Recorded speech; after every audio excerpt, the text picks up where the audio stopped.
अस्सलामुअलैकुम, मैं हूं इरफान समोर।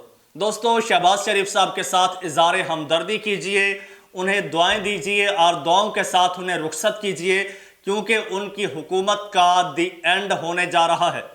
आपसे मैंने पहले दिन कहा था कि ये जिस इत्तेहाद के तहत ये हुकूमत बनने जा रही है, ये एक गैर फितरी इत्तेहाद है। ये हुकूमत बन भी गई अगर, तो ये 6 महीने से ज़्यादा नहीं चल सकेगी। लेकिन ये कोई नहीं जानता था कि ये हुकूमत तो 2 महीने भी नहीं निकाल सकेगी।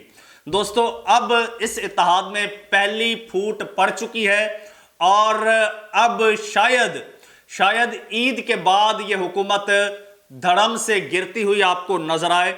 दोस्तों, खबरें इंतहाई हैरान कुन हैं जो डेवलपमेंट हो रही है। स्टोरी बड़ी खतरनाक है, आपके साथ शेयर करनी है और साथ में आपको यह भी बताऊंगा कि दूसरी जानिब मियां जावेद लतीफ़, जो कि नवाज शरीफ साहब के करीबी साथी थे, नवाज शरीफ साहब के कहने पर, पता नहीं किसके कहने पर, पै दर पै अपनी ही हुकूमत पर वार करते जा रहे हैं। अब उन्होंने एक और बड़ा खतरनाक वार कर दिया है अपनी हुकूमत पर, वो भी आपके साथ शेयर करूंगा। खबरें तमाम हैरान कुन और चौंका देने वाली हैं, तफसील के साथ आपको बताऊंगा। लेकिन उससे पहले नए आने वाले दोस्तों से गुजारिश है कि ये आपका अपना चैनल है, इसे सब्सक्राइब कीजिए और घंटी के बटन को लाजमी दबा दीजिए ताकि कोई भी डेवलपमेंट हो हम आपके साथ शेयर कर सकें और आप तक बर वक्त पहुंच जाए। दोस्तों, आगाज कर लेते हैं अपनों से, मियां जावेद लतीफ़ साहब से। मियां जावेद लतीफ़ साहब जो हैं वो चूंकि नून लीग के बड़े सीनियर मेंबर हैं, नवाज शरीफ साहब के बड़े करीबी समझे जाते हैं। वो अपना हल्का हार चुके हैं। अब वो जब से हल्का हारे हैं, उनको दुख ये है कि नून लीग के बहुत सारे लोग हारे हुए, उनको जिता दिया गया। मुझे क्यों नहीं जिताया जाता, मुझे क्यों नहीं जिताया गया, मुझे क्यों हराया गया, तो ये दुख उनको खाया जा रहा है। तो इस वजह से वो जनाब बड़े बड़े इंकशाफात कर रहे हैं।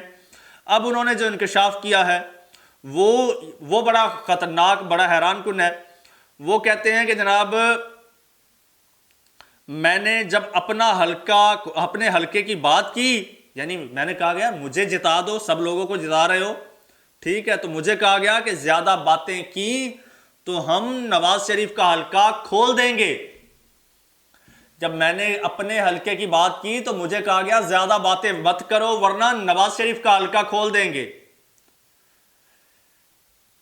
आप इस पॉइंट का, इस बात का मतलब जानते हैं कि नवाज शरीफ साहब का हलका खोल देंगे?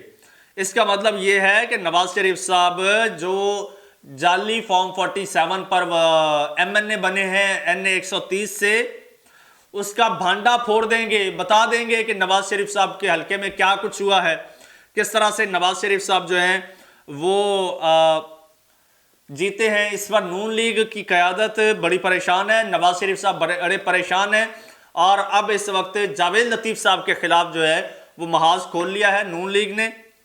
अच्छा, ये तो इनका अपना मसला है, इससे हुकूमत तो नहीं गिरती लेकिन बदनाम ज़रूर होंगे और अपनी ही कलाई खोल रहे हैं, अपनी ही जग हसाई कर रहे हैं। दूसरी जानिब ये जो इत्तेहाद है, गैर फितरी इत्तेहाद, अब जो डेवलपमेंट हुई है वो समझने के लिए अब आपको एक स्टोरी समझाना बहुत ज़रूरी है कि ये इत्तेहाद बना कैसे, किस डिमांड पे बना, किन शराइत पे बना, ताकि आपको समझ आ सके। दोस्तों, इन शराइत पे बना कि सबसे बड़ी गेम तो जरदारी साहब ने की। जरदारी साहब ने शहबाज शरीफ साहब से कहा कि मैं इस हुकूमत में कोई हिस्सा नहीं लूंगा, आईनी ओहदे मैं लूंगा।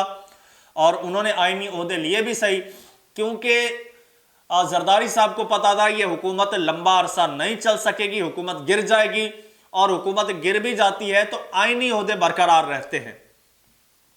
अगर अब शहबाज शरीफ साहब की हुकूमत गिर जाती है ना, तो जरदारी साहब को हटाया नहीं जा सकता जब तक असम्बली में किसी पार्टी की 2/3 मेजॉरिटी ना हो और वो सदर का मवाखजा ना करे। यानी अब अगर कल को PTI की गवर्नमेंट आ जाती है तब भी सदर जरदारी साहब रहेंगे, गवर्नर्स वही रहेंगे, उनको हटाना मुश्किल होगा। जिस तरह से PDM की हुकूमत आई थी तो सदर PTI के ही रहे थे, अलवी साहब ही रहे थे, अलवी साहब को नहीं हटाया जा सका था। इसी तरह से हुकूमत गिर भी जाए तो जरदारी साहब को नहीं हटाया जा सकता। ये जरदारी साहब ने चालाकी की। अच्छा, लेकिन जरदारी साहब चूंकि पहले जरदारी साहब ने शहबाज शरीफ साहब से कहा कि आप MQM کو लिफ्ट ना कराओ, इन्हें छोड़ो, हम मिलके हुकूमत बना लेंगे। अच्छा, नंबर पूरे कर लेंगे। खैर, नंबर पूरे कर लिए, शहबाज शरीफ साहब वज़ीर आज़म बन गए, MQM ने वोट भी दे दिया। लेकिन जब MQM की सदर की बारी आई तो जरदारी साहब को MQM का वोट चाहिए था। तो MQM की डिमांड बड़ी सख्त थी, जो कि जरदारी साहब के लिए वो डिमांड मानना काबिल कबूल नहीं था। MQM की डिमांड ये थी कि सिंध में जो बलदियाती निज़ाम है, बलदियाती जो इदारे हैं, उन्हें बाइख्तियार बनाया जाए, उनके इख्तियार में इजाफा किया जाए, और ये इजाफा आइन में तरमीम से मुमकिन था। तो आइन में ये तरमीम की जाए तो इस शर्त पे हम आपको वोट देंगे। खैर, शहबाज शरीफ साहब ने ये शर्त मान ली MQM की। जरदारी के लिए सिंध में MQM को बलदियाती इख्तियारात देना अपने पाँव पर कुल्हाड़ी मारने के बराबर है। जरदारी साहब सब कुछ छोड़ देंगे लेकिन ये इख्तियारात नहीं देंगे, इस पर कंप्रोमाइज़ नहीं करेंगे। वक्ती तौर पर जरदारी साहब ने कैश करवा लिया हाँ बोल के। अब क्या हुआ है, अब अभी 2 महीने नहीं गुजरे, अभी से MQM ने ऐलान जंग कर दिया है। MQM ने बहाना बना के और बहाने से पहला ऐलान कर दिया है, वो ये कहा है कि चूंकि कराची में बड़ी दहशतगर्दी है और कराची में दहशतगर्दी ख़त्म ना हुई तो ईद के बाद हम सिंध असम्बली का घेराव करेंगे। अच्छा, इसका मकसद क्या है? इसका मकसद ब्लैकमेल करके अपने मुतालबात मनवाना है। लेकिन होगा क्या जनाब? होगा ये कि जरदारी साहब से ये डिमांड अगली रखेंगे, जो कि अंदर खाते ये प्लानिंग हो रही है अभी से। अभी बात बाहर नहीं आई लेकिन अंदर हो रही है कि अब जरदारी साहब सदर बन गए हैं, शहबाज शरीफ साहब वज़ीर आज़म बन गए हैं, तो सबसे पहले अपना वादा पूरा करें और वो तरमीम करके बलदियाती इदारों को बाइख्तियार बनाएं। तो वो जरदारी साहब मान नहीं रहे, तो ये पहली थ्रेट MQM ने लगाई है। अब MQM वो भी चाहती है, MQM बेसिकली अलग होना चाहती है कि हमारे ऊपर ये कलंक ना आए। शहबाज शरीफ साहब वैसे ही बुरी तरह से फंस चुके हैं हर तरफ से, तो अब MQM जो है वो उसे खुद ही पाकिस्तान पीपल्स पार्टी MQM को साइडलाइन कर देगी, यानी उनकी डिमांड्स नहीं मानेगी, MQM छोड़ जाएगी तो जरदारी साहब छोड़ देंगे शहबाज शरीफ साहब को। तो होगा क्या? शहबाज शरीफ साहब की हुकूमत गिर जाएगी और जरदारी साहब सदर बरकरार रहेंगे। अच्छा, ये खबरें भी सामने आ रही हैं कि शहबाज शरीफ साहब को वजीर आजम बनाया ही 2, 4, 6 महीने के लिए गया था।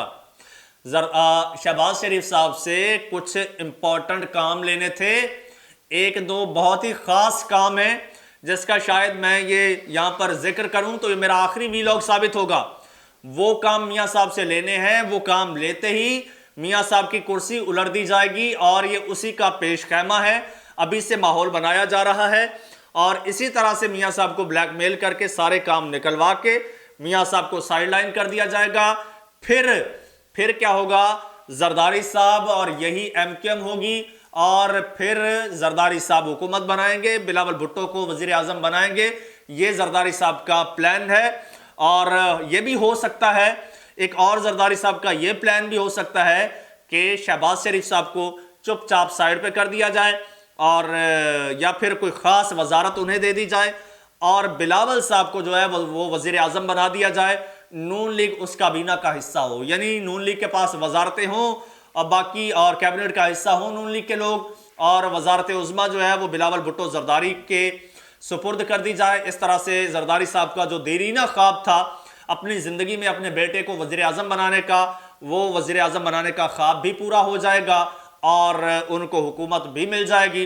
क्योंकि इस वक्त जरदारी साहब और बिलावल भुट्टो जरदारी साहब जो हैं वो मुकम्मल तौर पर कंप्रोमाइज्ड हैं और उनके साथ जनाब सारी चीज़ें एक ही पेज पर हैं हर तरह से। आपने एक खुशगवार तस्वीर भी देखी थी, वो भी इसी का पेश खैमा था। और अब सारे मामलात जो हैं वो शहबाज शरीफ साहब के खिलाफ जा रहे हैं। तो अब यहाँ पर अगर शहबाज शरीफ साहब को उतार फेंका जाता है तो शहबाज शरीफ साहब न 13 में रहेंगे न 3 में रहेंगे।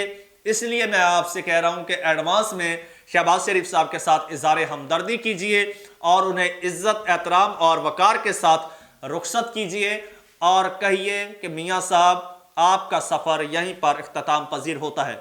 दोस्तों, चैनल आपका अपना है, इसे सब्सक्राइब कर लीजिए, घंटी के बटन को लाजमी दबा दीजिए اور مجھے اجازت دیجیے، اللہ حافظ۔